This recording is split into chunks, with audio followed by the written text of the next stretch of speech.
주망대의 톰과 제리, 와이즈 경제연구소 차영주 소장님, 그리고 레몬이스치 김민수 대표님과 일부 이어가겠습니다. 안녕하세요. 안녕하십니까? 예, 차장님 괜찮으신 거죠? 예, 죄송합니다. 심려를 끼쳐드려서 죄송합니다. 앞으로 더욱더 주식에 더 매진하도록 하겠습니다. 몸매 아니신가요? 몸매?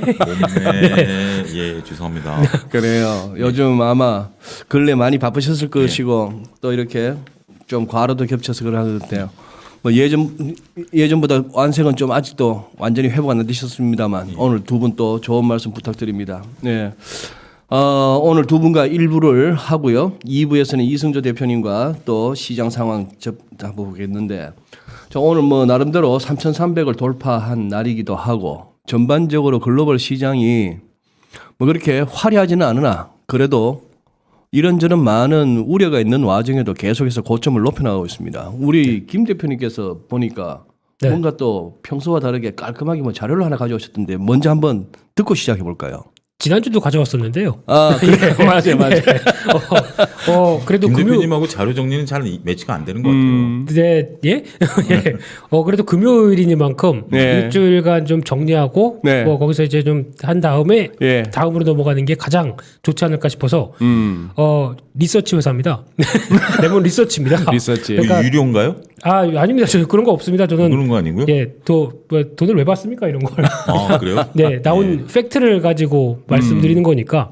그래서 정리하고 그다음에 딱 넘어가는 게 그러시죠. 깔끔할 것 같아서. 좋습니다. 네, 그래서 일단 6월 4주입니다. 벌써 2021년도 다 갑니다. 반이 갔습니다. 반이 이나인가요? 아니면 반 밖인가요? 이거는 반이나 갔다는 느낌이 들어요. 저는 세월 참 빨라요. 정말 빠르네요. 여기서 나이 죄송합니다. 반 밖일 수도 있고 반 이나일 수도 있는데 나머지 또 7월 달부터 이어지는 다음은 또 7월 달에 뵙겠네요. 그렇죠. 7월 달도 하반기도 벌써 이제 하반기 접어드는 거죠. 수익률 좋으시길 기대하면서 시작하겠습니다. 네, 그래서 이번 주 동향을 잠깐 보시게 되면 글로벌 증시와 한국 증시 또 차이가 또 확 나기 시작하대요.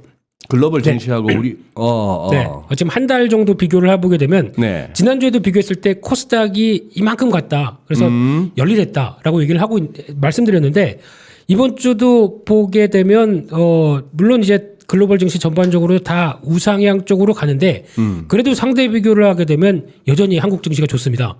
네. 제일 위가 코스닥이네요. 네, 코스닥이 가장 위고 또 그다음이 코스피. 그리고 또 상승 트렌드는 코스피가 더 좋네요. 그렇죠. 코스피가 이제 딱 자리 잡고 움직이는 모습들 괜찮고요. 그래서 3,300에 대한 기쁨을 마찬가지로 다 누리고 있는데 오늘 약간 또 주춤했죠. 막판으로 가면서. 그래서 그럼에도 불구하고 상대적인 위치는 괜찮다. 근데 여기서 중요한 게 지수만 딱 보게 되면 우리 돈 많이 벌었을 것 같습니다. 그게 맞아요. 근데 여기서 또 지수와의 괴리가 이 지수를 그대로 내 계좌도 따라갔느냐. 이게 또 약간 좀 그렇죠. 그렇기 때문에 이 부분은 계속 숙제인 것 같습니다. 시장은 오히려 이런 시장이 그러니까 뜨뜻미지근듯하면서 신고가를 계속 경신해가는 이런 시장에서 그래도 계좌가 좀 활발하게 돌아가서 매매도 괜찮았던 그래서 금요일이 뿌듯하다 이렇게 생각했는 게 제일 좋지 않을까 생각됐는데 그러셨기를 기원하면서 말씀드리고요.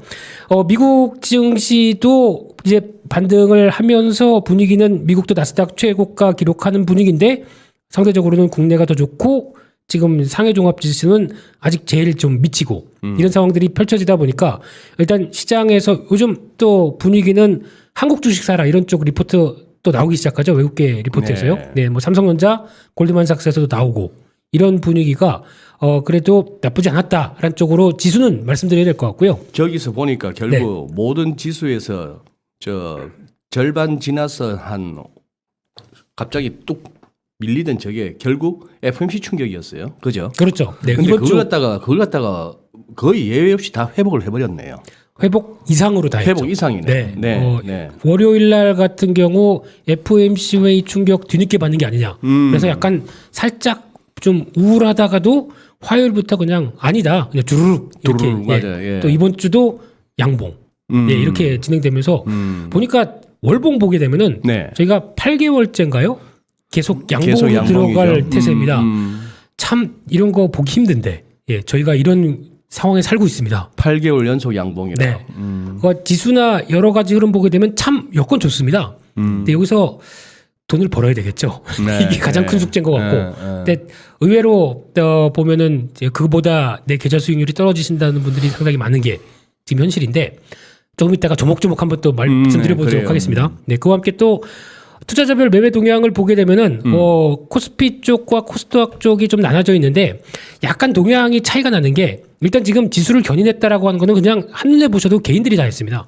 그건 그쵸? 막 개인들이 열일했죠. 그만큼 예. 열심히 개인들이 끌어올렸다는 거는 뭐 당연한 사실인 것 같고요. 네. 근데 그런 쪽에서 코스피 쪽은 아직도 그런 큰 움직임들 없는 게 외국인 같은 경우는 오늘 뭐 기관이나 살짝 다시 움직였다고 하더라도 여전히 이제 지수의 견인력과 지지력은 개인들이 보였었고 코스닥은 조금 다릅니다. 코스닥은 지금 개인들이 힘을 내는데 그만큼 일조를 했던 것 중에 하나가 기관들이 조금 바뀌고 있고요. 연기금이 바뀌고 있습니다.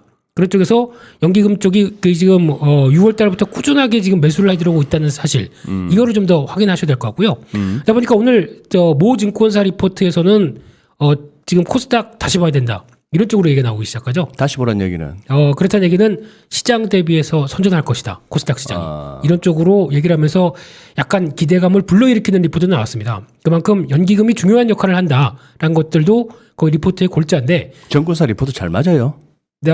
그냥 소개만 하겠습니다. 팩트만 소개만. 말씀드리겠습니다. 네, 근데 네. 지금 분위기는 코스닥 시장의 동향들이 뭐 그래서 코스닥 쪽에 뭐 바이오 제약 쪽이 움직이는 거 가지고는 제가 말씀을 못 드릴 것 같고요. 네. 그 외에 플러스 알파, 그러니까 즉 저희가 얘기하는 또 하나의 축을 차지하고 있는 소부장이라든가 예. 또 지금 조금 지난주에도 제가 강조를 드렸던 자동차 부품 쪽이죠. 부품과 관련된 소재와 관련된 쪽 이쪽이 약간 들썩거리고 있습니다. 이 부분은 한번 시장 보시는 분들은 좀 느끼시지 않으셨나 생각되고 있는데 아마 하반기도 다 핫할 겁니다. 핫할 네. 것이다. 그러니까 지금 그러니까 자동차를 본다고 하더라도 메이커들이 움직이는 거 이상으로 소재 부품 쪽이 더 강화되는 모습들. 네. 이거는 조금 이따 또 말씀드리고요. 예. 네, 바로 넘어가서 이제 주변 흐름들입니다. 네, 흐름을 봤을 때 지금 달러화가 지금 가파르게 한번 올라왔었죠. 그렇죠. 예, 그래서 지금 한 90대 깨서 더 내려가나 싶었더니 FOMC 이후로 빠르게 달러 강세입니다. 네. 그래서 여기서 지금 약간 지지를 하고 있는 게 계속 달러 강세로 갈까요? 이건 소장님께 제가 여쭤보고 싶습니다. 예, 달러 지금 앞으로 강세 쪽으로 더 강화될까요? 글쎄요. 지금 이제 저 네. 정도로 달러 강세가 끝났느냐 네. 하는 부분의 판단인데 그죠? 예, 예. 저렇게 쭉쭉쭉 강하게 올라왔으면 현재로서는 소위 말하는 기술적 조정 국면은 거치고 가는 게 맞죠. 그래 이제 꼭지 네. 받느냐, 네, 조정이 꼭지 받느냐 아니면 조정이 거치고 다시 또 위로 튀느냐. 네. 이제 늘 이제 시장에 이제 그런 부분이 어려운 부분인데 맞습니다. 저는 개인적으로 봤을 때 이번에 저 정도의 모멘텀이라면은 네. 저 한 번으로 그냥 달러 강세가 끝났다라고는 저는 그렇게는 안 보입니다. 네. 그러면 외국인들 다시 팔겠네요? 에이, 뭐 저기 달러 보고 외국인이 우리 국내 들어오고 뭐 나가고 하는 거는 예. 증권 시황에서 또 이런 관련된 매체에서 자주 이렇게 연관하는데 네. 저는 개인적으로 그 논리에 별로 네.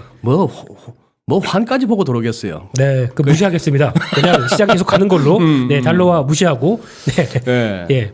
그런 쪽으로 보여지면서 이제 그러니까 FOMC 이후에 바뀌었는데 시장에서 그래도 지수로 보게 되면 크게 신경을 안 썼다. 소장님 말씀하셨듯이. 맞아요. 예, 그게 지금 중요한 환율을 그렇게 예. 신경을 안 쓰더라고 특히 시장이. 요즘은 더 신경 안 쓰는 네, 것 같아요. 네. 특히 그게- 요즘은 더 신경 안 쓰는 것 같아요. 특히 요즘 예. 들어서. 네, 그게 팩트인 것 같고요. 네. 또 하나 유가입니다. 유가는 이게 월봉인데요. 네. 지금 월봉상으로 이제 중요한 가격대 들어와 있죠. 맞아요. 70달러 이제 중반대까지를 여기를 넘어가느냐. 만약에 여기 넘어가서 안착하게 되면 약간 더 가파르게 올라오지 않을까요? 그래서 그쯤 되면은 이제 뭐 100달러 얘기도 거기서부터 본격화될 시점인데 네. 이 부분은 주목해야 될 것 같습니다. 유가가 본격적으로 움직이게 되면은 물가를 자극할 수 있는 또 하나의 요인이죠. 그렇죠. 네, 그렇기 때문에 아마 다음 주부터도 유가 동향들은 계속 신경 쓰는 게 맞지 않을까라는 관점에서 바라보고 있는데 중요한 저항권이긴 합니다. 네. 여기서 이제 또 지금 나오는 얘기들 대표적으로 8월 달부터 오페크 플러스가 뭐 증산한다. 그리고 또 이란과 핵 합의 관련돼서 뭐 네. 이란 쪽은 대통령이 나와서 얘기했더라고요. 우리 합의했다. 이렇게 나오고 있는데 이게 이제 다음에 진짜 어떤 유가를 또 어떻게 끌어올릴지 어떤 변화를 나올지는 지켜봐야 될 것 같고요. 네. 마지막으로 국제 금리 같은 경우도 이건 또 월봉입니다. 월봉. 네, 월봉이다 보니까 한번 급하게 밀렸다가 지금 추세는 돌아왔죠. 그런 네. 쪽에서 약간 1.5대 부근이 보니까 또 상당히 의미가 있는 가격이 되더라고요. 그러니까 그러네요. 다시 밑으로 내려갈 것이냐, 다시 반전해서 상승할 것이냐, 이쪽도 지켜봐야 될 것 같은데 요즘 금리 얘기 또 잘 안 합니다. 한때는 또 2년물 금리가 또 바짝 오르다 보니까 또 시장에서 장단기 금리 역전 얘기 많이 나왔었는데 또 둘 다 지금 다 밀리네요. 그러다 보니까 그래. 예, 네. 그냥 관찰해야 될 걸로 보여지고 있고요. 지금 이 동향으로 보게 되면은 아직 시장의 인플레이션 압력들 그렇게 크지 않은데 그런 쪽이 이 유가가 변수가 될 수 있을지 요거 체크해야 될 걸로 보여집니다. 네. 오케이. 알겠습니다. 말을 많이 했네요 초반부터. 네. 그래서 이제 또 이번에 또 섹터와 관련된 쪽으로 한번 살펴보게 되면은 일단 지금 4주 이번 주만 흐름을 보게 되면은 네. 개인들 쪽에서 전기전자 사랑은 여전하고요. 네, 삼성전자, SK하이닉스겠죠. 네, 그리고 유통업종을 매수합니다. 종목을 보다 보니까 신세계 매수가 상당히 많더라고요. 개인들이. 네, 그래서 M&A 이슈가 있었죠. 그렇죠. 예, 뭐 이베이 이슈도 있고 네. 그러다 보니까 그것 때문에 매수가 들어온 것 같은데 주가는 썩 좀 그렇지 않은 가운데 오늘 이마트가 좀 많이 올랐죠. 네, 오늘 또 이제 변화가 되다 보니까 성공했네요, 개인들은. 네. 그런 쪽으로 보는데 외국인들 매매 보면은 눈여겨볼 수 있는 게 화학 쪽입니다. 화학. 2차 전지 다시 삽니다. 외국인들이. 네. 그래서 변화가 이제 좀 무거운 걸 탈피하나라는 쪽에서 좀 관심 있게 봐야 될 것 같고요. 네. 2차 전지 쪽이나 또 특별한 뭐 효성 TNC 이런 것들 사기 시작하고요. 예. 운수 장비 업종을 또 매수합니다. 이쪽도 지금 보면은 외국인과 기관이 동시에 관심을 갖는다. 운수 장비입니다. 요거 중요 포인트입니다. 예. 지난주에 강조드린 것처럼 하반기의 주도는 저는 자동차도 좋지만 자동차 부품 쪽 이쪽을 많이 고려하고 있는 입장으로서 운수 장비 저쪽. 네. 네. 반갑죠 개인적으로는. 네. 그렇고 기관들도 전기전자 사기 시작하면서 삼성전자 요즘 매수세 불러일으키기 시작을 하죠. 기관이 먼저 들어옵니다. 네. 네. 그런 쪽에서 뭐 선순환이 되지 않을까라는 쪽도 한번 좀 기대를 해보는데 막상 시세가 나와야 되겠죠. 그래서 다음 주는 일단은 좀 지켜보는데 연기금이 좀 특이한 게 의약품 쪽을 매수하기 시작합니다. 연기금? 요즘 수급 동향 분석하다 보니까 제약 쪽에서 연기금 매수가 들어오는 종목들이 꽤 있습니다. 그래요. 네, 그래서 이게 막상 시세로 연결될지도, 그래서 제약 바이오를 끌지도 조금 더 7월달까지 확인해야 될 것 같고요. 이번 주에 또 핫했던 쪽은 진단 키트죠. 이쪽이 다시 델타 변이 때문에 여러 가지 얘기 나오면서 좀 끌어올리고 있고, 뭐 카카오 네이버 더 말씀 안 드리겠습니다. 네, 근데 저거는 좀 이따 한번 집중적으로 한번 네. 다뤄봅시다. 네, 자동차 부품 쪽에서도 조금 차트가 좀 이상하더라고 두 개 다. 네, 그 차트가요. 네. 전 네카오라 그러나 두 개 요즘 합해서 네카오. 그렇습니다. 네, 맞습니다. 네, 오늘 소장님이 카이브 얘기하셨죠. 카이브 하면 안 되고 네카오가 지금 이제 네카오가 예. 대세예요. 내가 뭘 갖고 있느냐에 따라서 달라집니다. 네카온지 카네이버 고연전 연고전 하는 고연전 거죠? 연고전이네. 네, 그렇게 넘어가고요. 네. 그쪽에서 자동차 부품 쪽 이번 주 핫했던 종목들 나오고 있고 화학 쪽에서 코롱인더 얘기 이번 주 상당히 많이 나왔습니다. 그래서 고점 경신했죠. 그와 함께 저기 무슨 재료가 있는데요? 코롱인더는 쉽게 말씀드리면은 다 있습니다. 어떤 소재 쪽에서 특별한 쪽이 아니라 다 같이 범용으로 나옵니다. 근데 그 중에서 이 탄소 섬유 관련된 쪽에서 아라미드 증설한다 얘기 나오고 있고, 게다가 또 지금 패션 쪽도 매출 비중 상당히 돼 있죠. 그러다 예. 보니까 요즘 의류 쪽 재고 쌓는 글로벌 여러 가지 동향을 봤었을 때 코롱인더의 수혜다 이런 쪽도 나오다 보니까, 그리고 또 실적 대비해서 오늘 리포트가 나오긴 했지만 실적 대비해서 그렇게 안 비쌉니다. 이게 가장 또 중요한 네, 흐름이었고요. 보톡스 쪽 요즘 또 잘 올라가고, 포토스. 네, 특히 메디톡스하고 대웅 한참 싸우다가 이제 화해해서 정상적으로 돌아간다 이런 얘기 나오고 있고요. 오늘은 또 해운 쪽 강했고요. HMM은 살짝 쉬는데 페노션이 오늘 강했고요. 보험 쪽에 오늘 삼성화재, DB손해보험 오늘 보면은 그렇게 쉬다가 보험주들이 쭉 올라옵니다. 네. 이게 변화가 또 하반기 어떻게 갈지 확인해야 될 것 같고요. 의외로 의류 쪽에서 신성통상 오늘 또 주가가 신고점 돌파했죠. 탑10입니다. 스파 브랜드 쪽에서 유니클로를 바짝 따라가고 있습니다. 그런 쪽에서 그냥 일본을 견제하는 쪽에서 나오는 쪽이 아니라 얘기 들어보면 탑10 키즈라고 있습니다. 이쪽이 그러니까 어머니 분들은 되게 가성비 높다. 신성통상이 탑10 거예요. 탑10 신성통상이에요? 네. 탑10 좋던데. 좋죠. 네. 그래서 주가가 이렇습니다. 네. 그렇구나. 실적도 보면은 작년 하반기부터 저희가 뭐 모나미 같은 회사 같은 경우도 뭐 일본을 배척한다 그래서 뭐 수혜 쪽으로 봤는데 실적이 안 나옵니다. 실적 나오는 유일한 회사입니다. 그러다 보니까 그래요. 예. 일단 추세는 탔다고 보여지고 있고요. 또 이제 관심 있게 보셔야 될 것 같고 더 네이처홀딩스 뭐 이쪽도 지금 의류 쪽에서는 좀 신고가를 경신하고 있다 이렇게 바라보고 있습니다. 좋습니다. 네. 예. 아유, 고생하셨네요. 목 좀 축이시고. 네, 감사합니다. 차 소장님, 네.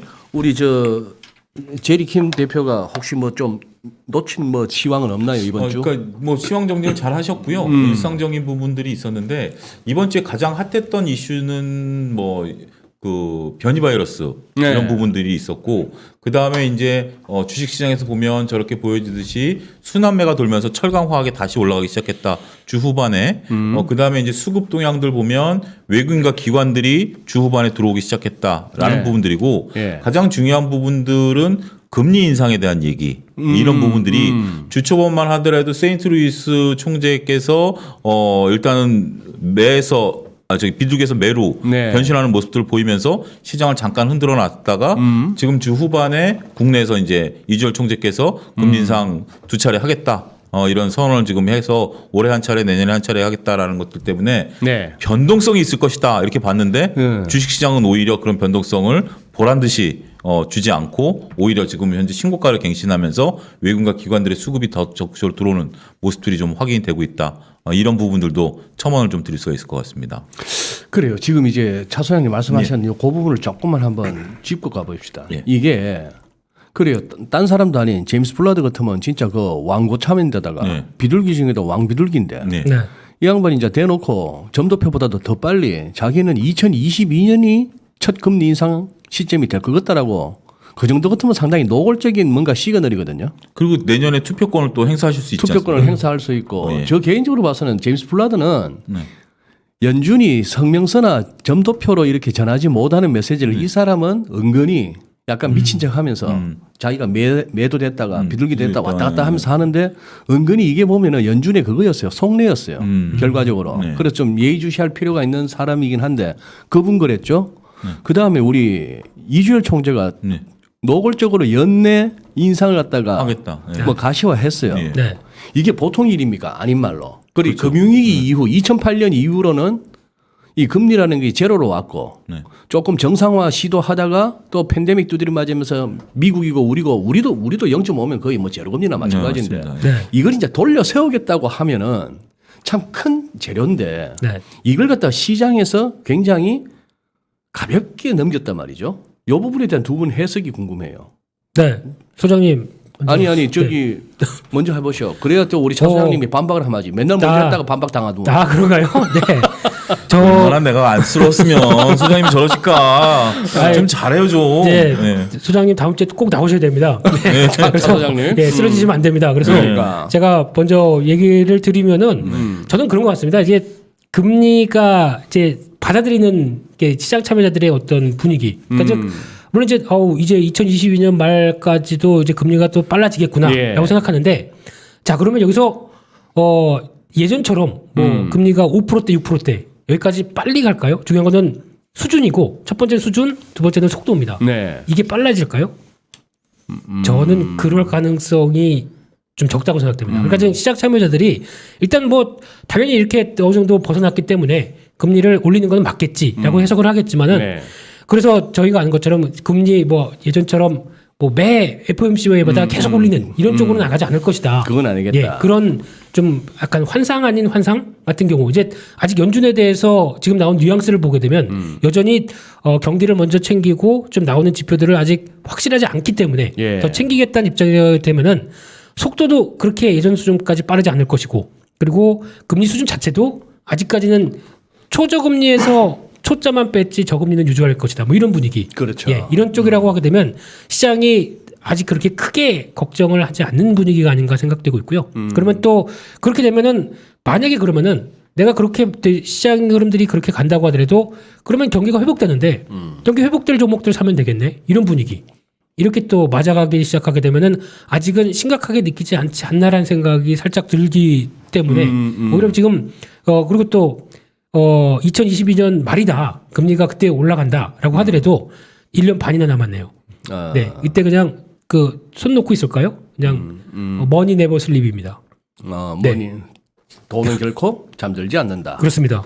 좀 본토 발음으로 했어야 되는데 죄송합니다. 뭐 요즘 좀 영어를 좀 하는 것 같아요. 왜냐하면 뭐 외국계 리포트도 많이 인용을 하고요. 요즘 좀 뭔가 색다른 모습을 보이려고 하는데 설마 구글 번역기 돌리는 건 아니겠지? 당연하죠. 지금- 구글 돌리죠. 빨리 예. 닫겠습니다. 돌리다 보니까 이상한 번역 많더만. 네. 그래 차 소장님. 예, 저도 그렇게 좀 동조를 합니다. 그러니까 이제 일부 투자자분들이 저도 이제 그런 어떤 뭐 개인적인 뭐 이런 것들을 하는데 네. 현명해지신 분들이 되게 많아지셨어요. 뭐 그 유튜브라든지 뭐 이렇게 해서 지금 금리 인상 얘기가 나오니까 네. 즉각 반응을 하셔서 주식을 정리하신 분들도 의외로 많더라고요. 개인 투자자분들이 지금 최근에 오늘 같은 경우도 개인들이 이제 팔고 하는 것들이 어떻게 보면 개인 투자자분들 중에 현명하신 분들이 저는 반응을 한 거다. 오히려 근데 외국인과 기관들 같은 경우는 그렇게 생각 안 한다라는 것들이죠. 그러니까 무슨 얘기인가 하니 이론적으로 보면 금리 인상이라는 어떤 시그널이 나오게 된다라면 시장에 큰 충격으로 다가올 수밖에 없다라는 거죠. 그렇게 봐야 되는데 그 충격은 이미 연초에 받았다. 연초에 처음 금리 얘기가 나왔을 때 2020년에 주었다기보다도 이번에 파월 의장 같은 경우 여러분들 잘 아셔야 되는 게 그 버냉키 이전만 하더라도 연준이 기자회견이라는 게 없었어요. 그 맞아요. 예, 연준이 기자회견이라는 게 없었고 시장과 소통을 안 했고요. 근데 버냉키만 하더라도 시장 소통을 1년에 4차례밖에 안 했다라는 거죠. 근데 이제 파월 의장이 되고 나서는 뭐 매회 기자회견 하겠다. 맞아요. 이렇게 시장과 소통을 하겠다라는 것은 시장에 이미 충격을 덜 죽이려고 하는 부분들이고 이런 것들에 대해서는 시기의 문제일 뿐이지 그 뭐 센트리스 총재가 했다 하더라도 김민수 대표가 얘기한 것처럼 1년 반이나 남았고 네. 시장 그거보다 지금은 유동성이 지금 뭐 소장님도 아시다시피 이렇게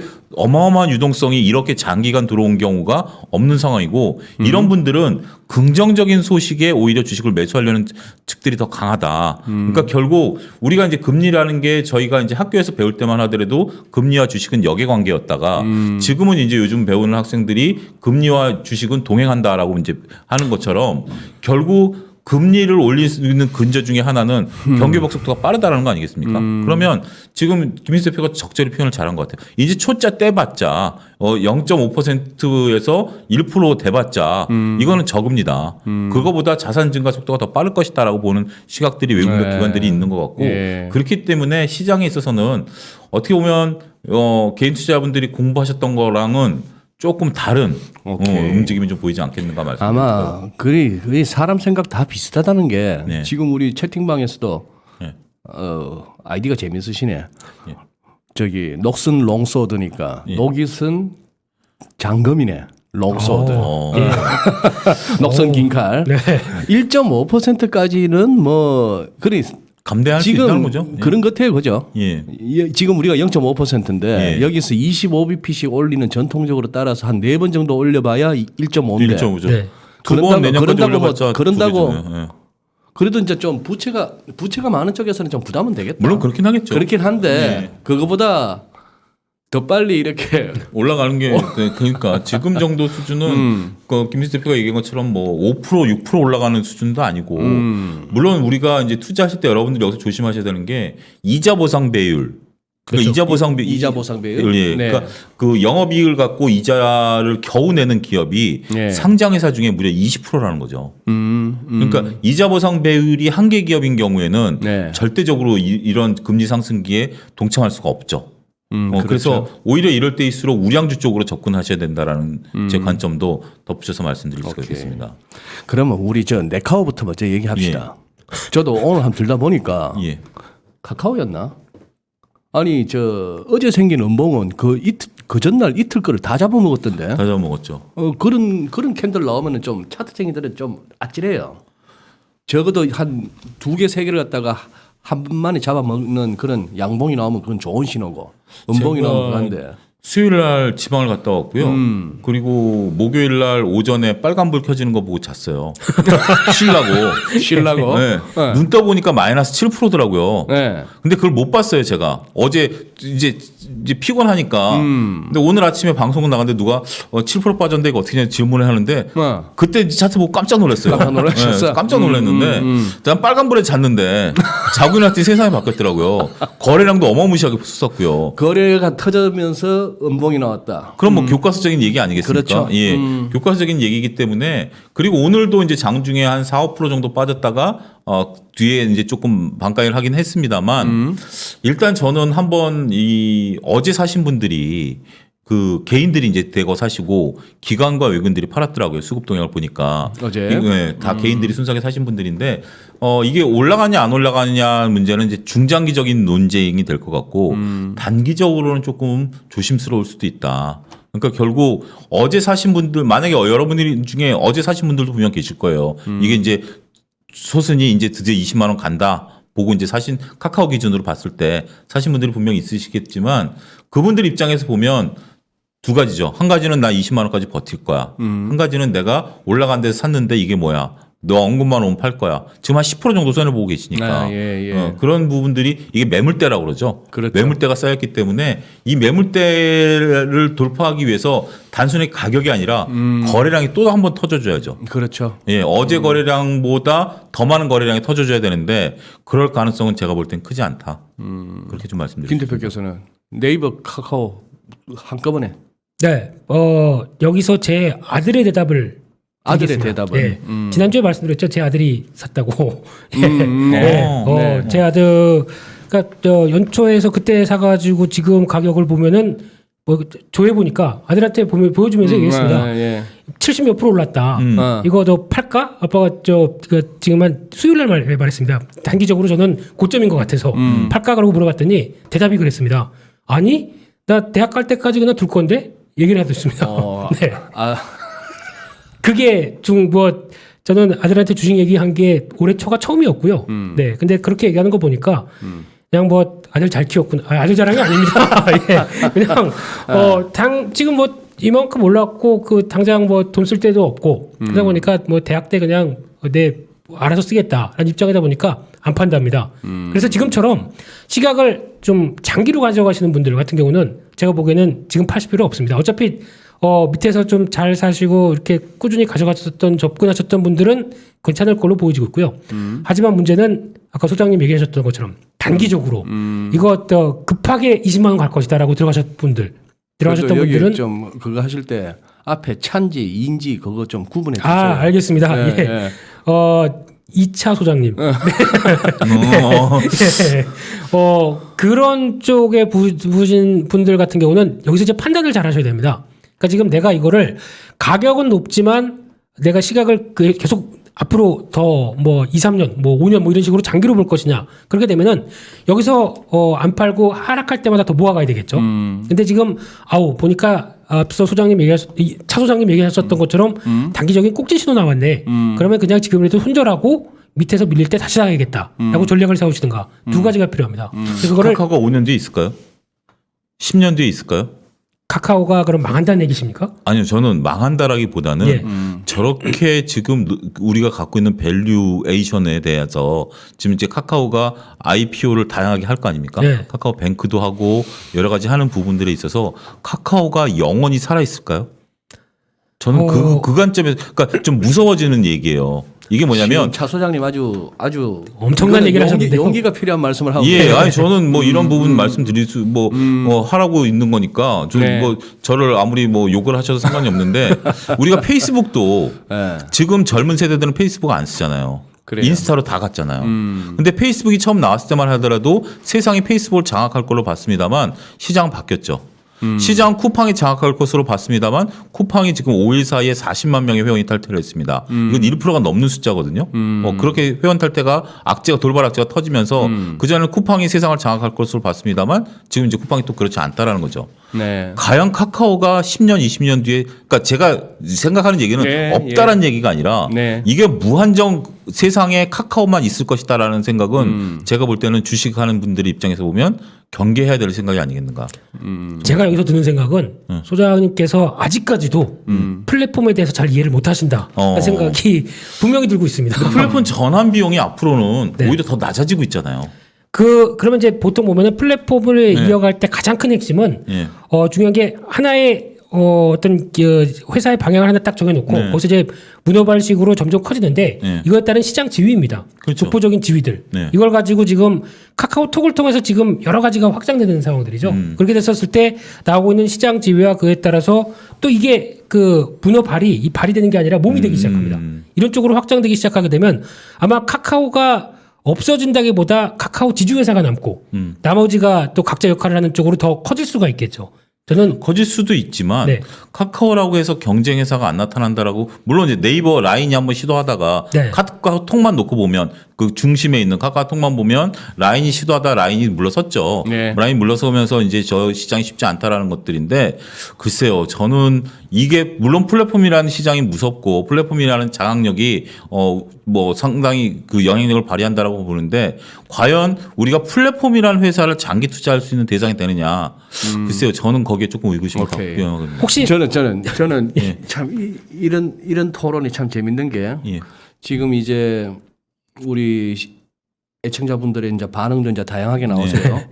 자 이제 차 소장님 같은 그런 얘기를 해주시는 분은 쉽지는 않습니다. 그런 얘기를 이렇게 하실 수 있다는 게 또 그리고 우리 김민수 대표님의 플랫폼과 관련한 어떤 반론 제기도 좋고 우리가 이게 카카오 같은 이런 종목을 갖다가 건드릴 때 이런 부분은 우리가 고민을 해봐야 되는 상황이에요. 자 그 전에 한번 우리가 이제 지향하는 방송은 그겁니다. 숱한 경제 매체와 유튜브가 있지만 오늘 같은 날 완전 구름 밟고 있듯이 해가지고 이제 아무 걱정 없어요. 인플레도 적당하게 가고 경기 좋아지고 이제 3,500 갈 일밖에 없어요. 연말에 4,000도 부르는 게 값이니까 지금부터 그런 거 말고 우리 생각해 보시죠. 구독자 많다고 조회수 많다고 해서 그동안에 했던 것 중에 암호화폐 중에 뭐가 됐건 무슨 미국의 무슨 종목이 됐건 거기서 썸네일에 올라왔는 그 뭔지도 썸네일만 보고 덜컥덜컥 잡았다가 다 어떻게 됐습니까? 그걸 생각해 보신다면은 우리 절대 들떠서는 안 되는 거예요. 시장은 내 돈 내가 돈 벌으라고 있는 데가 시장이 아니고 내 돈 뺏어 먹으려고 있는 데가 시장입니다. 자 그런데 요거 먼저 한번 정리하고 가시죠. 지난주도 이런 댓글들이 많이 올라오셨는데 자 인스타그램을 갖다 언급하셨잖아요. 그런데 페이스북이 인스타그램을 먹었죠. 네.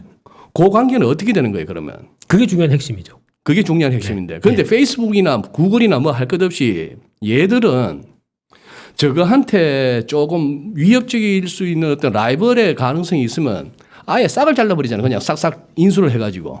그죠? 그러면 지금 인스타그램이 잘하는 것이 그대로 페이스북의 주가 상승으로 연결되는 게 맞습니까?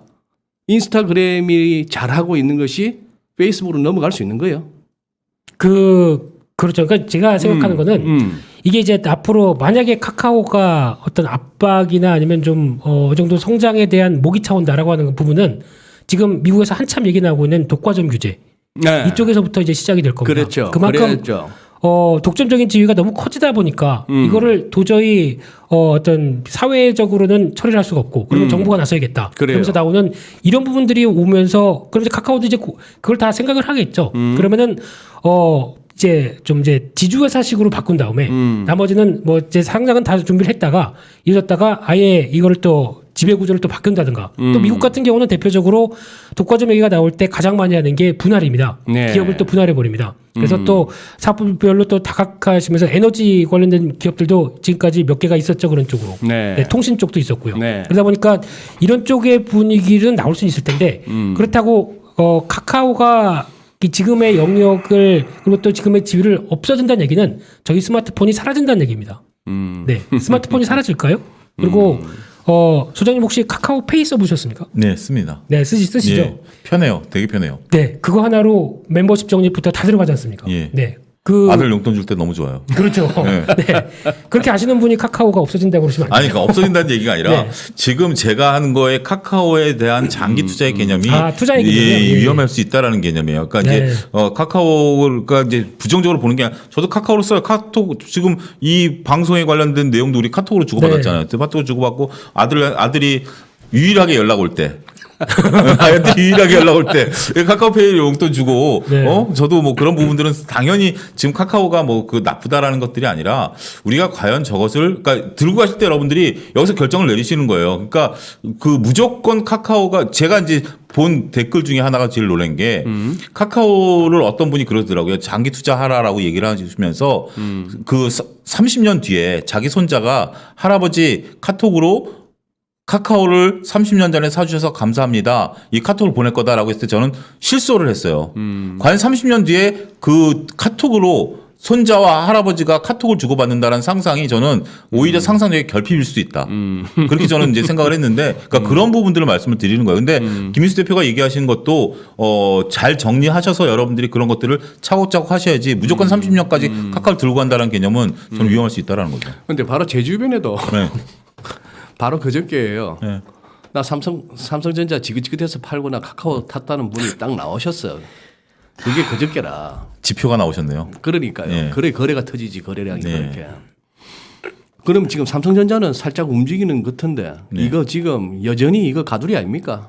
가두리 밀려봐야 뭐 7만 8천, 예. 7만 7천 올라봐야 8만 3천 4천 아니에요 이거? 8만 원 이하에서는 좀 거두셔도 되지 않을까? 8만 원 이하에서는 걷어도 네, 되고. 걷어가지고 8만 원 초입에도 지금 가격 때문에 저는 거두셔도 된다라고 보고 순환매가 지금 돌고 있기 때문에 우리가 이제 그 동안에 조금 근데 얘들을 왜 그러면 기관이 단도직입적으로 왜 안 건드려요? 그 선수들이 지금부터 삽니다. 예. 이번 주부터 사기 시작. 이번 주부터 예, 사기 시작해. 건드리면 지수가 3,500까지 가야 되니까. 가면 좋은 거 아니야? 예, 가면 좋은데 일단 3,500 가는 거에 대한 고민이 좀 있나 보죠. 뭐 와이프한테 혼나든지 너 이렇게 빨리 보냈어 뭐 이런 거. 근데 여기서 만약에 삼성전자가 움직이게 되면은 저 두 가지 사실은 지수가 급하게 올라가고요. 그렇겠죠. 네. 그리고 또 두 번째는 삼성전자 빼고 나머지는 안 갑니다. 네. 그게 참 우리 시장에 네. 그러면 또 고민이 다시 필요하겠죠. 그러다 보니까 만약에 그렇게 되면은 기관이나 이런 또 이제 운용하는 입장 쪽에서는 만약에 지금 이제 여러 가지 수선매 빨리 도는 입장 쪽에서 삼성전자는 일단 잠재우고 지금 당장은 아니다 라는 쪽으로 보고 나머지 쪽에서 수익률 채우면서 움직이는데 네. 결국에는 또 지수가 이만큼 됐다 그러면 삼성전자 쪽으로 몰면서 지수를 움직이겠죠. 네. 그때는 얘네들도 또 죄송합니다. 얘네들이라고 표현해 주셔서 근데 뭐 어린애들도 많아요. 얘기했어요. 예, 이쪽도 이제 그러면 그 준비 단계가 필요한데 이제 실적만 보게 되면은 저희가 이제 한 1분기 때는 반도체 슈퍼사이클이라는 얘기 엄청 많이 나왔었죠. 그래요. 그래서 또 사람들을 혹하게 했다가 그래요. 2분기 때 들어오다 보니까 이것 봐라 저 스마트폰 출하량 많이 정체되고 코로나19 때 많이 샀었던 대표적인 모바일 기기들 뭐 이제 노트북이라든가 패드 이런 거 이제 안 살 거고 네. 그러다 보니까 정체되다 보면 디램 수요 많이 줄 것이다. 이렇게 바라보면서 또 주가도 재미가 없는데 근데 여기서 흥미로운 사실은 2분기 실적 가이던스가 올라가기 시작하죠. 올라왔죠. 예. 11 한 원래 10조 대 간당간당하다가 10조 넘었죠. 예, 10조 넘고 이제 골드만삭스에서는 11조 7천억, 뭐 11조 대 이상까지 보라보고 있고. 네. 근데 3분기가 더 놀랍습니다. 3분기 지금 예상하는 게 14조, 15조까지 얘기를 합니다. 어우, 얼마 전에 김인수 대표가 여기서 13조라고 얘기하셨잖아요. 더 올라갔습니다. 더 그 사이에. 올라간 거예요? 예, 그 사이에 쭉 올라와 있습니다. 근데 그거를 물론 이제 예상치다 보니까 또 달이 갈수록 또 쭉 밀릴 수도 있겠죠. 근데 여기 베이스가 되는 게 뭘까? 왜 이렇게 좋게 얘기를 하나라고 봤었을 때는 쉽게 얘기하면은 베이스 중에 하나가 일단은 반도체겠죠. 반도체 쪽이 지금 수요가 생각보다 그렇게 떨어지지 않을 것이다라는 얘기 지금 또 나오기 시작하고 있고요. 그러니까 즉 모바일 관련된 수요는 정점을 찍었다. 하락하는 거, 그러니까 즉 수요가 우려에 대한 정점을 찍었다는 얘기가 나오기 시작하는 거고. 저 중국발 수요는 그 비트코인 채굴한다고 버글버글 하던 그 친구들 다 그게 거기 막혔죠, 이제. 샷다 내린 것 같은데. 예. 거기 같이 영향을 끼쳤었죠. 이번 수요 흐름들 쪽에서. 그러다 보니까 거기서 이제 어느 정도 정점을 지나고 나오는데 제가 지난주에도 말씀드렸지만 삼성전자의 큰 역할을 할 수 있는 그러니까 즉 반도체 빼고 나머지 쪽에서 나오는 게 이 폴더블 관련된 쪽 이쪽에 대한 기대감이 조금 최근에 나오는 뉴스 팔로우를 보게 되면 네. 조금씩 올라갑니다. 네. 처음에는 뭐 이제 전작 같은 경우 뭐 200만 대, 300만 대 정도였는데 지금 초기 수준에서는 한 500만 대, 600만 대 나오다가 이제 보다 보니까 경쟁자도 별로 없고 700만 대 이상 가는 거 아니야 이러면서 점점 지금 눈높이가 올라가기 시작하죠. 근데 이게 그때 모르겠습니다. 이제 8월달에 공개되는 거 봐야 되겠는데 뭐 다음 달이면 거의 이제 스펙이나 이제 많이 알려지겠죠. 근데 딱 봐서 저는 제가 보고 마음에 들겠다 싶으면 저는 바꿀 의사 있습니다.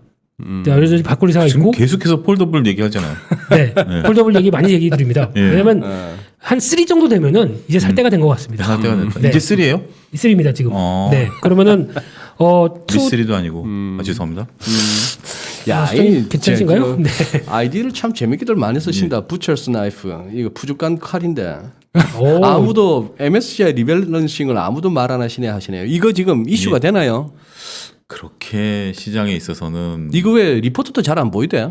그러니까 리밸런싱에 대한 부분들은 종목들 몇 개 바꿨었나요? 네, 뭐 지난번 그러니까 지금 또 다가오고 있죠. 네. 다가오다 보니까 그에 따른 부당. 그러니까 만약에 이게 또 현실화돼서 움직이기 시작하게 되면은 아마 이제 또 분명히 그럴 겁니다. 또 한국 비중 뭐 선진국 들어가는 것도 실패하다 보니까. 실패했잖아요. 네, 네. 그러다 보니까 또 신흥국 쪽에서 뭐 중국도 늘리고 한국 줄이고 뭐 이런 현상이 나올 텐데. 근데 그게 지금 지난 4월달에 한번 나왔었죠. 그런 현상들이 나오다 보니까 그에 따른 부담감들로 지수 외국인들 팔고 지수가 정체되면서 좀 나왔던 현상들. 근데 거기서도 잘 보시게 되면은 그때 움직였던 내용들을 봤을 때 1분기 실적 관련돼서 크게 걱정 없을 종목들은 다 올랐습니다. 네. 그때 경기 민감 관련된 쪽이 주된 흐름들이었죠. 네. 그러니까 즉 그것 때문에 걱정해서 시장이 이렇게 안 가. 뭐 삼성전자도 재미없어. 그래서 주식을 멀리 하셨던 분들은 오히려 경기 민감 쪽으로 빠르게 움직이는 걸 못 따라가셨습니다.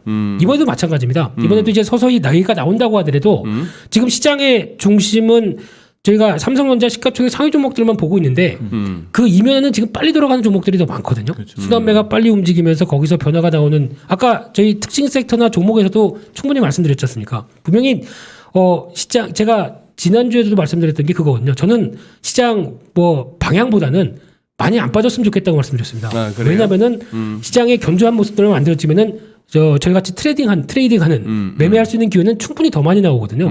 그렇기 때문에 그런 거를 충분히 이용하자는 입장이고 그래서 지금 아마 지금 당장의 시장이 뭐 다음 주 가서 뭐 크게 흔들린다, 뭐 이슈가 나와서 흔들린다 할 말은 없죠. 네. 네, 근데 그럼에도 불구하고 저희가 놓치지 말아야 될 거는 지금 시장에서는 2분기 실적을 바라보면서 1분기도 좋았고 2분기까지 연장되면서 나오는 흐름들이 실적 대비해서 저평가의 종목들이 거기서 이제 개선이 되기 시작하면서 이제 나머지 그동안 저평가 받았던 거를 막 발산하는 종목들이 나오기 시작하는 게 예. 이게 가장 큰 핵심 포인트라고 생각합니다. 네. 오케이.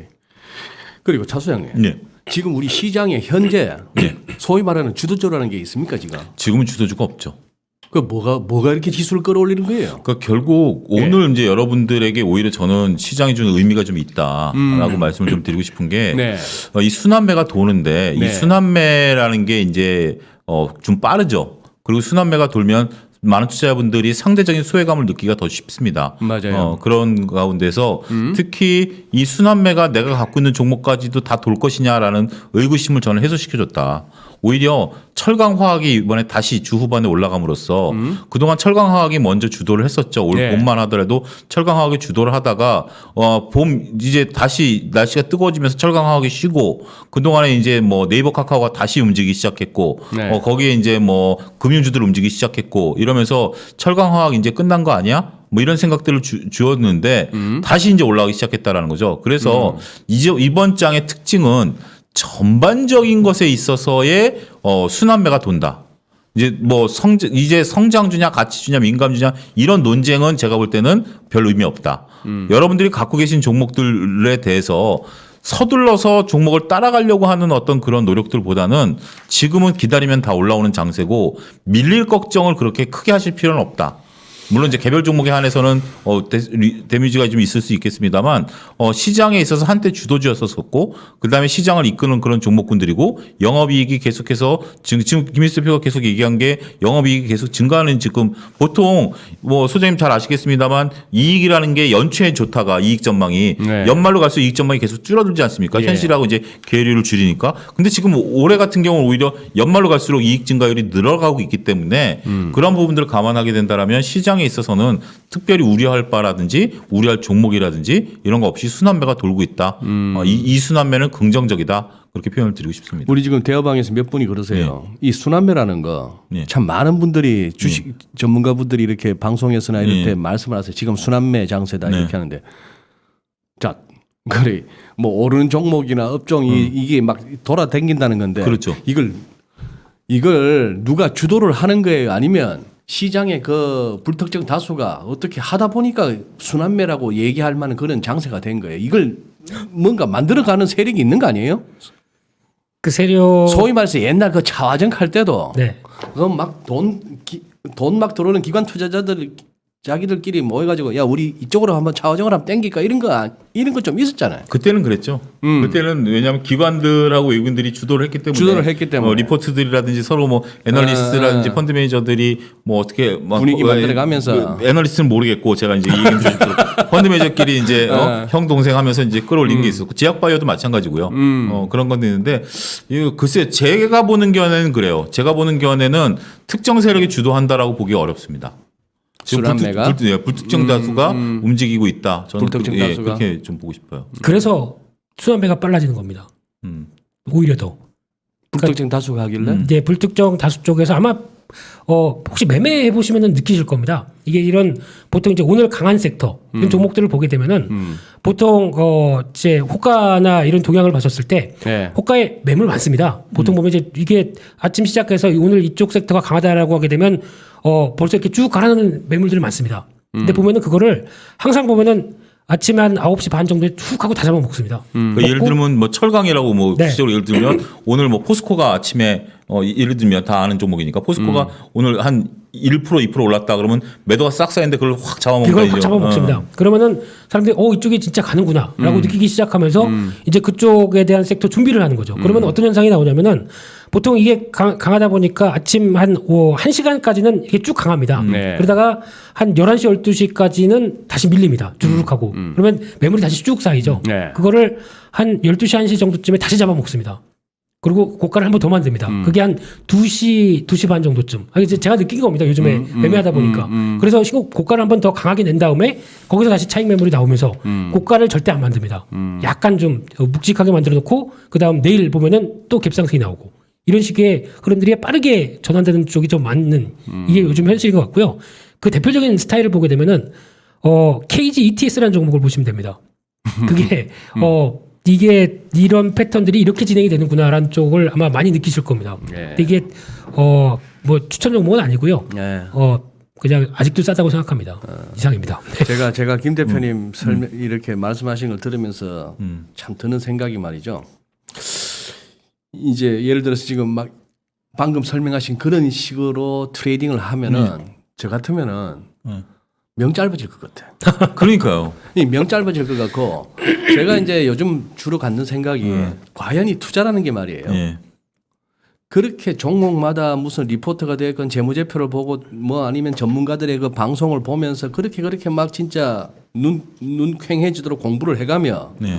그렇게 해서 다들 그렇게 이걸로 부자가 되고 싶다. 단숨에 나는 내 돈이 50%가 됐고 따블이 나고 내가 2천만 원을 했던 것이 3천이 되고 뭐 어떤 경우는 2천만 원을 했다면 순식간에 1억이 되고 1억 넣었더니만 10억이 되고 지금 이게 아니거든요. 그런데 언제부턴가 이 특히 이 팬데믹 이후에 작년 같은 네, 장이 생기고 맞습니다. 나서부터 여기를 무슨 그 끝에 저 옛날에 그 ATM기입니다. ATM기가 아니고 그 뻥튀기 있잖아요. 네. 요만한 옥수수 집어넣었다가 뻥 하면 이만큼 나오는 네.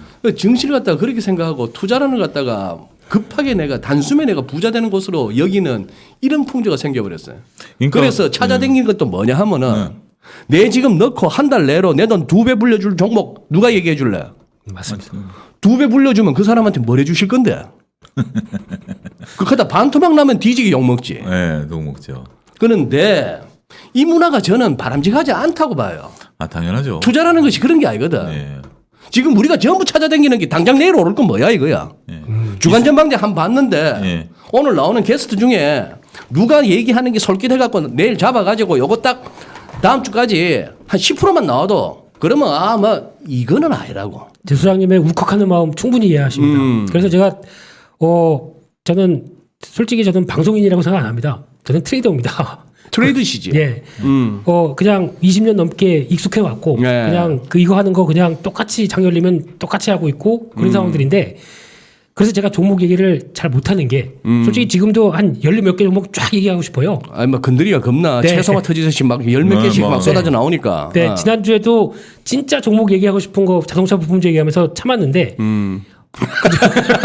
왜 이래? 참아. 그러다 보니까 이제 나오는 현상이 지금 맞습니다. 그러니까 이게 지금 저희 같은 경우도 솔직히 이렇게 뭐 오늘 뭐 목표라기보다는 뭐 이 정도 이런 정도 해서 수익을 내간다. 그러니까 따박따박 수익을 내간다고 뭐 지난주 보니까 단타에 대해서도 여러 가지 의견이 상당히 많으신 것 같더라고요. 그러니까. 근데 가장 중요한 거는 단타를 한다고 하더라도 단타에 대한 내가 충분히 단타를 통해서 내가 얼만큼 훈련이 돼 있는가.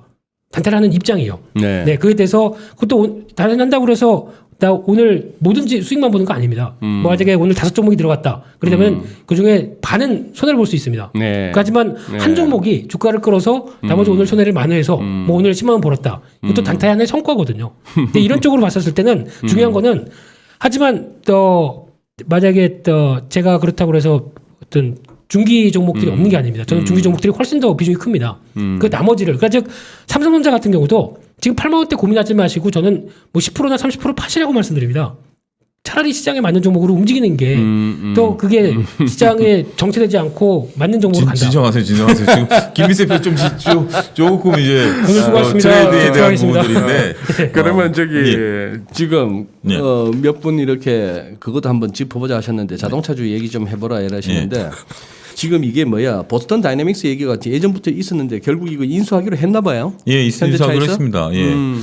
그러면서 근데 주가는 안 올랐거든요. 네. 근데 사람들이 그날 주가가 좀 올라가지 않겠는가라고 보였는데 보스턴 다이나믹스를 인수하는 부분들에 대해서는 이제 그 정의선 회장이 그런 것들에 대한 어떤 뭐 개념들 그다음에 M&A를 이제 활성화시켜서 좋은 기업들을 이제 좀 펼쳐 나가겠다라는 건데 당장 시너지 효과가 그렇게 크게 날까요? 저는 그렇게 보고 싶어요. 그러니까 결국 궁극적으로 보스턴 다이나믹스가 자율주행차라든지 무슨 뭐 로봇이라든지 이런 것들에 대한 큰 역할을 할 것입니다만 지금 현대자동차는 지금만 놓고 봐도 더할 나위 없이 좋거든요. 그래요? 미국 시장에서 점유율이 지금 높고 예. 그렇기 때문에 더할 나위 없이 좋은데 그게 시너지 효과가 나려면은 아직까지는 좀 시간이 필요하다. 좀 그렇게 오케이. 말씀드리고 싶어요. 그거는 김 대표 보시기에는 저거는요 진단 키트주 다시 또 꿈틀거리는 것 같던데. 근데 꿈틀거려 봐야 근데 고점 대비 너무 지금 혼이 나 있어가지고. 네, 진단 키트 쪽도 쉽게 말씀드리면 델타 변이가 다시 나오다 보니까 진단 키트주 이만큼 밀렸다가 이제 올라오기 시작하고 거기다가 그동안 좀 이만큼 올라갔던 여행 항공주들 밀리기 시작하고 이런 분위기죠. 네, 근데 그냥 이게 사람의 심리가 연관돼 있다고 보여진다고 생각되는데요. 근데 또 이제 많이 밀리다가 저점에서 확 움직임이 나오기 시작하게 되면 여기서는 트레이딩의 기회 죄송합니다. 기회는 여전히 있습니다. 네, 트레이딩의 특히 트레이딩이. 델타 변이가 아직 어디까지 또 진행되고 어디까지 확산될지 모르는 거고 그런데 그렇다고 진단 키트 종목들이 수익이 안 나는 것도 아니고 그렇게 되면은 많이 빠졌다가 돌아가는 걸 기다렸던 분들도 많을 거거든요. 네. 그렇기 때문에 아마 이 부분은 뭐 여기서 저는 바로 꺾인다고 생각 안 됩니다. 그렇기 때문에 변화는 나오는데 만약에 좀 이런 거 말고 안정적인 걸 생각하신다라고 하게 되면 그동안에 항공주 여행주 그렇게 올라갈 때는 그냥 뭐 지켜보셨던 분들 같은 경우는 이번에 오히려 낙폭이 강하게 나온다라고 하게 되면 어차피 델타 변이도 백신 효과로 인해서 그렇게 크게 치사율이나 사망률이 높지 않다라고 하게 되면 또다시 정상생활로 가는 게 약간 늦춰졌을 뿐 다시 갈 거지 않습니까? 그러면 또 많이 밀렸을 때는 매수 기회겠죠. 그런 쪽으로 바라보는 게 더 좋지 않을까. 그전에는 뭐 코로나19 이전 수준 시총까지 다 회복해서 이거는 좀 부담스럽다라고 생각하셨던 분들은 이번에 조정 나오게 되면 또 기회겠죠. 네. 오케이. 예. 자, 우리 두 분은 매주 나와주시니까 네. 뭐 오늘 다 얘기하실 건 없고 배분해 가면서 얘기하셨는데 자 이제 클로징 멘트 갑니다. 이번 주와 더불어서 이제 다음 주 바로 이제 우리 진짜 그거 접어드는 건가요? 아직 다음 주는 6월이네. 네, 6월입니다. 다음 주는 계속 6월. 그리고 저게 나올 때는 이제 7월이죠. 우리가 7월 나올 1일 때는 날. 7월 1일. 1일. 다음 주 좀 말씀드리면 저는 뭐 증시 뭐 지금 많은 분들이라고 표현하기 좀 어폐가 있습니다만 증시와 내 종목의 괴리율이 좀 있으신 분들이 네, 상당수 네. 계실 거예요. 근데 너무 걱정하실 필요 없다라고 보여지고요. 누구는 다 돈 버는데 나만 손해보고 있는 거 아니냐라고 조급해하실 필요도 절대 없고요. 여러분들이 갖고 계신 종목 제가 이제 거듭 말씀드립니다만 이럴 때일수록 점검을 하셔야 돼요. 점검을 하셔서 정말 수익성이 좀 떨어진다라든지 금리 상승에 좀 피해를 본다라든지 이럴 때는 정말 과감한 교체 매매를 지금 하셔야 된다라고 좀 말씀드릴 수가 있겠고 그렇지 않는 종목들이라면 다소 소외를 받는 거에 대해서 너무 그렇게 고민하실 필요 없고 특히 삼성전자 9만 원대에 사신 분들도 8만 전자라고 해서 고민하실 필요 없고요. 이 순환매 특징을 보면 다 올라가는 순환매이기 때문에 다 올라갑니다. 다 올라갈 가능성이 저는 높다라고 보기 때문에 좀 이렇게 좀 길게 보시면 속도가 달라서 그렇지. 예, 충분히 여러분들이 고민 뭐 안 하셔도 그 대신 이진우 소장님께서 정말 좋은 말씀하셨어요. 2020년을 생각하시면 안 돼요. 2020년처럼 정말 뭐든지 그냥 단기간에 쇼부를 치려고 쇼부 이런 얘기 이런 쇼부 치려고 하지 마시고요. 그 대신 기다리면 올라오는 주식이 정상적인 상황으로 돌아오고 있다 이렇게 좀 말씀드리면서 마감하겠습니다. 네, 김 대표님. 네, 딱 하나 종목과 연결해서 말씀드리게 되면 오케이. 네, 오늘 펜오션이 급등했습니다. 펜오션. 네, 왜 이렇게 올라왔을까요? 이게 시장의 생각보다 2분기 실적이 좋겠다. 네. 이 분석과 흐름 때문에 급등했습니다. 결론은 이제 6월 말 끝나고 7월로 넘어가면서 실적 장세로 들어갑니다. 그러니까 실적에 대한 코멘트나 변화가 여전히 살아있다라고 하게 되면 종목들은 활발하게 움직일 겁니다. 그렇기 때문에 그를 잘 이용하시고 특히 너무 계좌가 대형주 쪽으로 쳐져 있어서 아우 지수 대비 재미없네라고 생각하지 마시고 액션을 취해야 됩니다. 이럴 때일수록 한 번쯤 움직이셨으면 좋겠습니다. 그래서 그 움직이기 위해서 이것저것 찾아보시고 그에 따라서 개연성이 높다라고 그러면 매매하셔서 수익 내시고 해야 될 장세라고 생각됩니다. 오케이. 그러면 요거는 추가 질문인데 두 분 그냥 그냥 아이디어 있으시면 말씀하시고 그동안 저는 뭐 다른 매체에서도 이렇게 방송 기회 있을 때마다 말씀드렸던 2018년 2월부터 전 세계 증시가 꺾였거든요. 네. 2018년 2월부터 꺾였고 미국은 그러고 나서도 고점은 올라갔고 우리는 그때부터 계속 고점이 흘러내리다가 작년 팬데믹까지 쿵 하고 나서 이제 돌아섰습니다. 네. 그래서 그 자체를 갖다 하나의 파동으로 보고 돌려 세우면서 피보나치를 꺼보면은 거기에 대한 기술적 저항 구간이 오늘 찍은 레벨이에요. 3,310에서 24에 오늘 우리가 3,316을 봤다고요. 그러니 사실 여기가 어떻게 보면 좀 고비일 수도 있는데 지금 혹시나 이거가 온다면 이런 뉴스나 이런 재료가 있으면 이게 좀 시장이 단기적으로 좀 고점이라고 판단해야 된다 할 만한 뭐 그게 있나요? 기준이 재료. 저는 오히려 그 반대라고 생각을 하는 게 반대? 예, 지금 시장에 나올 수 있는 거, 시장에 있어서 하락 요인으로 나올 수 있다라는 것들을 보면 금리의 정상화 이런 것들이 시장에 있어서는 그러니까 이제 2020년에는 그 일단은 살기 위해서 돈을 풀지 않았습니까? 네. 이런 것들을 회수하면 분명히 이 살기 위해서 풀어놨던 돈들이 회수가 되면 증시가 꺾일 것이야라고 좀 봤고 그런데 다행히도 코로나19가 잘 잡히면서 경제 활동이 늘어나고 금리 인상을 한다고 하더라도 지금 투자자들의 마인드가 과거와 다르게 미국도 그렇고 국내도 그렇고 개인 투자자분들이 확 올라갔거든요. 네. 그리고 위험 자산에 대한 어떤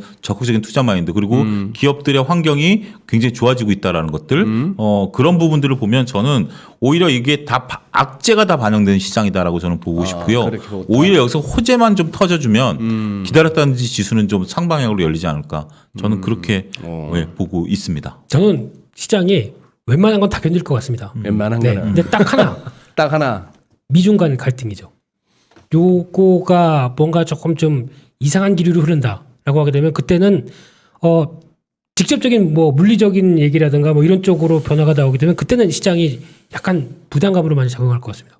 그거 빼고는 웬만한 지금 뭐 금리 일정이나 뭐 이런 거 가지고는 크게 조정폭을 하기는 힘들지 않을까. 지금 이 분위기에서는 그렇게 보여집니다. 그 뭐 바이든 대통령도 조사해보라고 지시했다고 저는 하지만 그게 좀 솔직히 걱정됩니다. 그게 사실은 네. 진짜 어떤 식으로 결과가 나왔는지 네.